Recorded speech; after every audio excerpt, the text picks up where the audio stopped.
Acepté el trabajo por el dinero. Así de simple.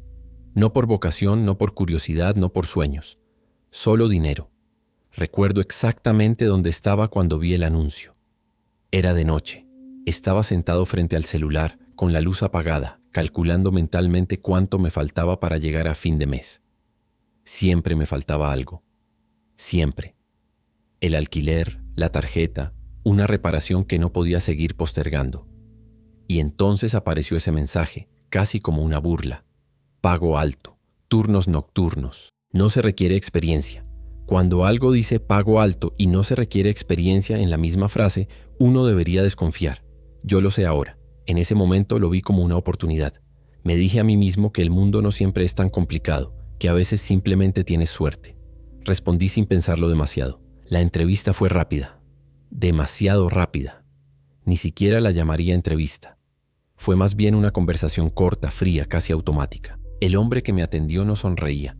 No era antipático, pero tampoco parecía humano del todo. Hablaba como si repitiera un guión que ya había dicho 1000 veces. Me explicó el horario, el pago semanal en efectivo, las reglas básicas, no usar el teléfono, no hacer preguntas innecesarias, no hablar de lo que pasaba ahí con nadie de afuera. Esa última parte me hizo fruncir el ceño. Es solo una formalidad, dijo, como si pudiera leer mi pensamiento. Trabajamos con discreción. Discreción. Otra palabra que debería haberme hecho levantarme e irme, pero no lo hice. Firmé, acepté, y esa misma noche empecé. El lugar no tenía nada de especial desde afuera. Un edificio viejo, sin letreros llamativos, sin ventanas visibles desde la calle. Si pasabas por ahí durante el día, no notarías nada extraño. De noche, la iluminación era mínima. Una sola luz amarilla sobre la puerta trasera. Me presenté 10 minutos antes, como me habían indicado. La puerta se abrió sin que tocara. Eso me inquietó. Nadie debería saber exactamente cuándo llegas, a menos que te estén observando. Adentro, el ambiente era distinto. No oscuro, pero pesado, como si el aire fuera más denso.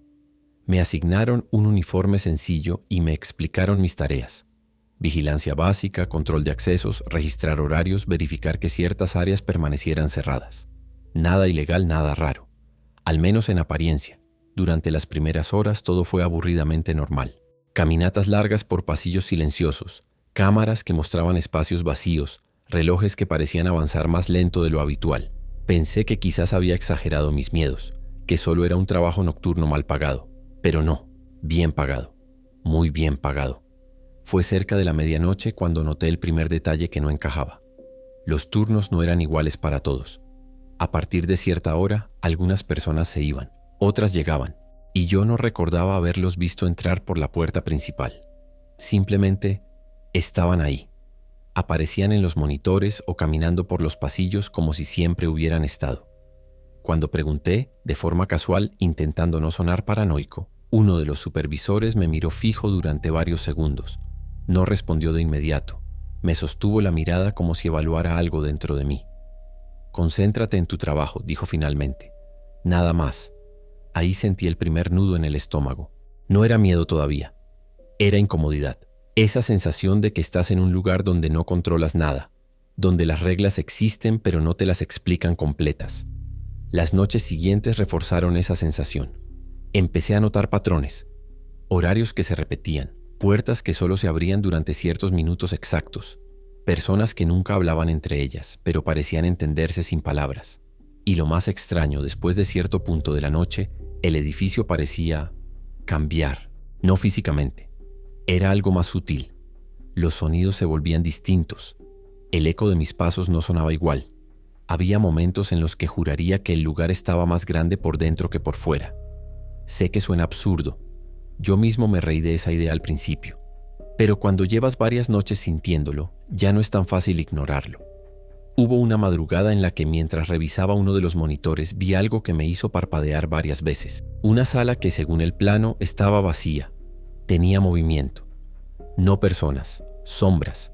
Sombras que no coincidían con ninguna fuente de luz. Me acerqué más a la pantalla. Ajusté el enfoque. Nada. La imagen volvió a la normalidad como si mi mente me hubiera jugado una mala pasada. Me dije que estaba cansado, que el cuerpo se confunde cuando duerme de día y trabaja de noche. Eso es lo que uno se dice para seguir adelante. Pero esa noche no dormí bien. Soñé con pasillos interminables, con relojes sin números, con puertas que se cerraban justo antes de que pudiera cruzarlas. Me desperté con la sensación de haber olvidado algo importante, aunque no sabía qué.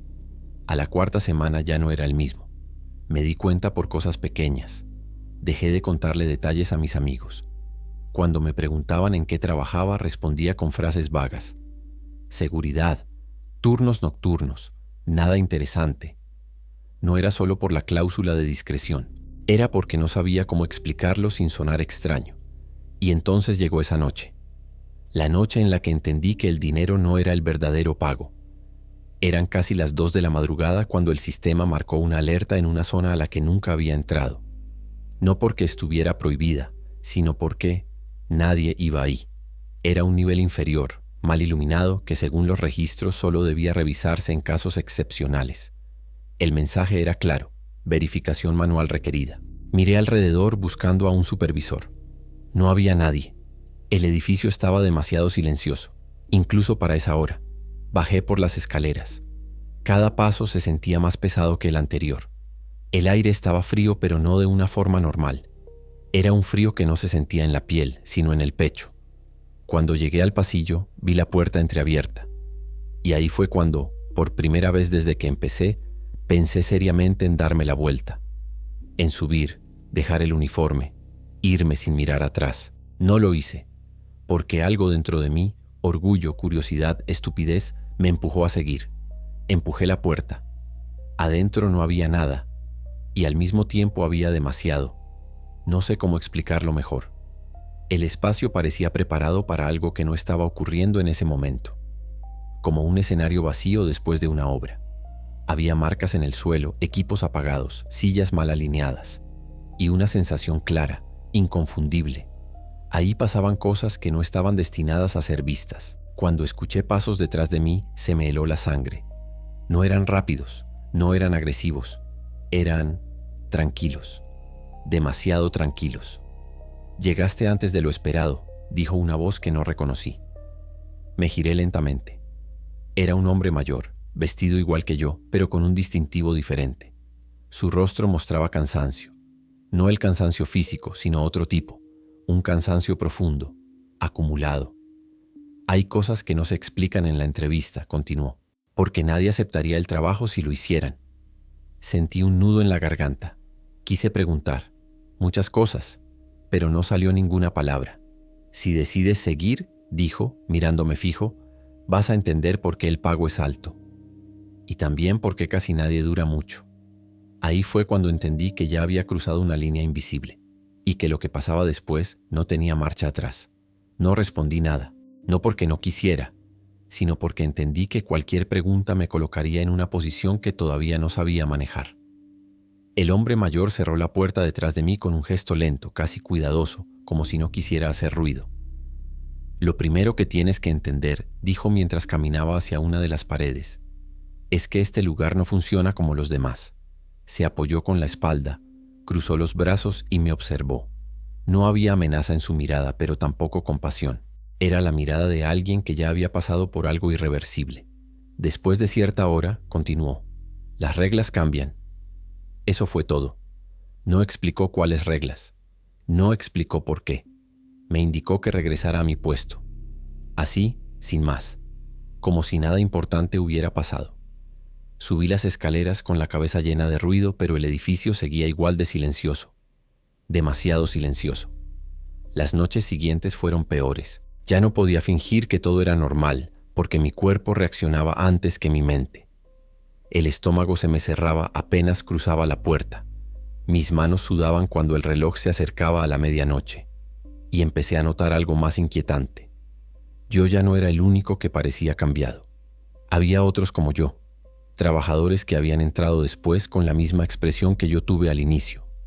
Al principio hablaban, preguntaban, hacían bromas nerviosas. Luego, con el paso de las semanas, se volvían silenciosos. Sus miradas se volvían más largas, más vacías. Algunos dejaban de venir de un día para otro. Nadie preguntaba por ellos. Y nadie respondía si alguien se atrevía a hacerlo. Una madrugada, mientras revisaba los registros, noté inconsistencias. Horarios duplicados, nombres repetidos con fechas que no coincidían. Personas marcadas como presentes en turnos donde yo sabía que no habían estado. O peor, turnos en los que aparecía mi nombre, y yo sabía que no recordaba haber trabajado esas horas. Al principio pensé que era un error del sistema. Luego entendí que el sistema no estaba mal. El que estaba mal era yo. Empecé a perder la noción del tiempo. Días que pasaban demasiado rápido. Noches que se estiraban como si nunca fueran a terminar. A veces salía del edificio y el cielo ya estaba claro, pero no recordaba haber visto el amanecer. Otras veces juraría que había entrado hacía apenas unas horas y el reloj marcaba que llevaba allí casi toda la noche. Dormía poco. Y cuando dormía, soñaba con el trabajo. Soñaba que caminaba por los pasillos, que abría puertas que nunca había visto, que escuchaba voces que decían mi nombre sin pronunciarlo realmente. Me despertaba con la sensación de que alguien me observaba desde algún lugar de la habitación. Fue entonces cuando entendí la verdadera naturaleza del trabajo. No era vigilancia, no era control, era presencia. Nos necesitaban allí, no por lo que hacíamos, sino por el simple hecho de estar. Como si nuestra existencia cumpliera una función que no nos correspondía entender, como si el edificio reaccionara a nosotros. Una noche, el hombre mayor volvió a buscarme. Me llevó a una sala pequeña, lejos de las cámaras principales. Me ofreció sentarme. Yo no quería, pero mis piernas ya temblaban. Todos llegan a este punto, dijo. Algunos antes, otros después. Le pregunté por qué nadie explicaba nada.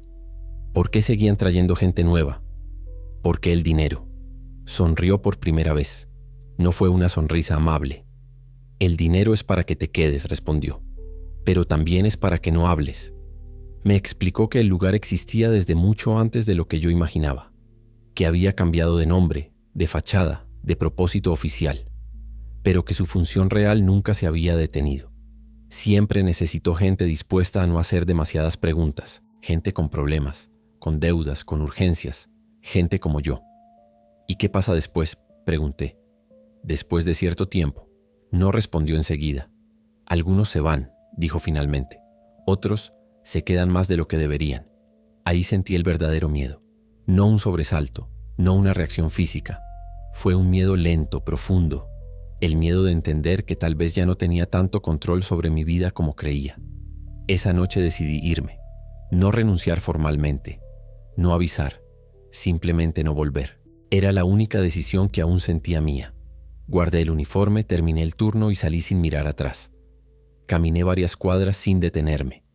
Sentía el aire distinto, como si hubiera estado conteniendo la respiración durante semanas y recién entonces pudiera soltarla. Los primeros días fueron extraños. Dormí casi todo el tiempo. Me dolía la cabeza. A veces despertaba creyendo que había llegado tarde al turno. Pero poco a poco, la sensación empezó a disminuir, hasta que comenzaron los detalles. Recibí mensajes sin remitente, correos vacíos, llamadas que se cortaban apenas atendía. Y lo peor, sueños en los que volvía a estar ahí, pero esta vez no como empleado, sino como algo más fijo. Una madrugada desperté con la certeza de que alguien estaba parado junto a mi cama. Encendí la luz. No había nadie, pero el aire estaba frío. Ese mismo frío que sentía en el nivel inferior. Ahí entendí la última parte que nadie me había explicado. No todos los trabajos terminan cuando renuncias. Hay lugares que una vez que te conocen no te sueltan del todo. Lugares que se acostumbran a tu presencia, a tu ritmo, a tu forma de estar. Hoy trabajo en otra cosa, un empleo común, mal pagado, aburrido, normal. Y nunca pensé que usaría esa palabra como algo positivo.